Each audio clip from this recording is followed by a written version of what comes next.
যেদিন বাসায় এই ভর্তাটা তৈরি করি সেদিন খাবার টেবিলের সমস্ত খাবার যেন আমাদের দিকে তাকিয়ে থাকে, কিন্তু এই ভর্তাটার প্রতি সবার আকর্ষণ থাকে। আসসালামু আলাইকুম এভরিওয়ান, সবাই কেমন আছেন? আশা করছি সবাই ভালো আছেন।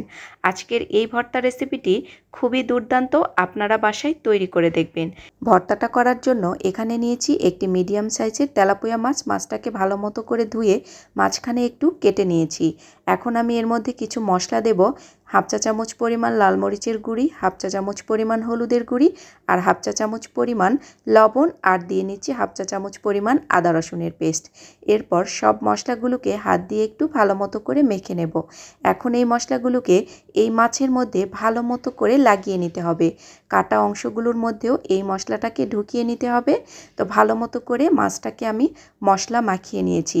এখন এটাকে 5 মিনিটের মতো রেস্টে রেখে দিতে হবে, তাহলে মশলাগুলো মাছের মধ্যে ভালো মতো করে ঢুকে যাবে। মাছের সাথে নিয়েছি কিছুটা পেঁয়াজ কুচি, আর নিয়েছি কিছুটা রসুন কুচি, কয়েকটি কাঁচামরিচ, একটা টমেটো, আর সাথে এক টুকরো লেবু। এই লেবুর রসটাকে আমি মাছের গায়ে লাগিয়ে দেব, তাহলে মাছের যে একটা আষ্টে গন্ধ থাকে সেই গন্ধটা আর থাকবে না। তো ভালো মতো করে লেবুর রসটাকে আমি মাছের মধ্যে দিয়ে নিয়েছি। সাথে দিয়ে নিচ্ছি কিছুটা সরিষার তেল। সরিষার তেল দেওয়ার কারণে এই ভর্তার ফ্লেভারটা হবে আরও বেশি দুর্দান্ত। এখন সরিষার তেল দিয়ে নিয়েছি, এরপর ঢাকনা লাগিয়ে 5 থেকে 7 মিনিটের মতো এগুলোকে রান্না করে নেব। 5 থেকে 7 মিনিট বাদেই ফিরে আসছি। তো দেখুন আমি 5 মিনিট পরে ফিরে এসেছি। এখন এগুলোকে একটু নাড়াচাড়া করে নেব। যেহেতু এগুলো পানি ছাড়াই আমি রান্না করে নিচ্ছি, এখানে কোনো পানি ব্যবহার করতে হবে না। এই ভর্তার মধ্যে কিছুটা নাড়াচাড়া করে নিচ্ছি যাতে এটা পোড়া লেগে না যায়। তো ভালো মতো করে নাড়াচাড়া করে নিয়ে এখন এটাতে আবার ঢাকনা লাগিয়ে নেব আরও 5 মিনিটের জন্য।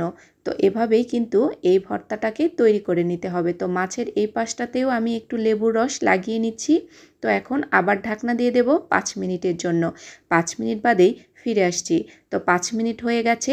এই 10 মিনিটের মধ্যেই কিন্তু পেঁয়াজ এবং টমেটো একদম হয়ে গেছে, মাছটাও মোটামুটি হয়ে গেছে। তো মাছটাকে আমি আরও কিছুক্ষণ ভেজে নেব। তো এগুলোকে আরও একটু লাল লাল করে ভেজে নিচ্ছি।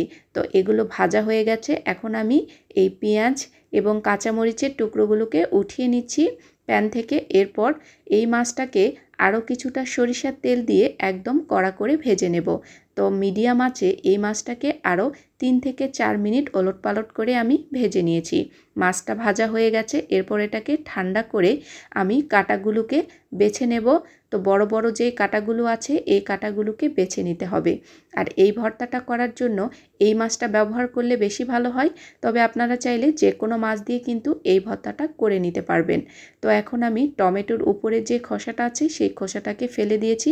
এরপর কাঁচামরিচ এবং পেঁয়াজগুলোকে ভাত দিয়ে একটু ভালো মতো করে একটু মেখে নিচ্ছি যাতে এগুলো ভালো মতো করে ভেঙে যায়। মেখে নেওয়ার পরে চুলোর জালটাকে আবার একটু জ্বালিয়ে নেব। এরপর টমেটো এবং মাছগুলোকে আরও কিছুক্ষণ একটু রান্না করে নেব। এগুলোকে ভালো মতো করে ভাজা ভাজা করে নিলে টমেটোটাও কিন্তু মাছের সাথে ভালো মতো করে মিশে যাবে। যেহেতু এগুলো আমি হাত দিয়ে আগে একটু আধা ভাঙা করে নিয়েছিলাম। ভর্তা একদম রেডি হয়ে গেছে। এখন এটাকে নামিয়ে আমি সার্ভ করে নিয়েছি। দেখুন কতটা সুন্দর আর ইউনিক হয়েছে। এই খাবার যদি আপনার টেবিলে থাকে তাহলে অন্য খাবার শুধু তাকিয়ে থাকবে। এটা দিয়েই আপনি পুরো ভাত শেষ করে ফেলবেন। রেসিপিটি ভালো লাগলে অবশ্যই একটি লাইক কমেন্টস করতে ভুলবেন না।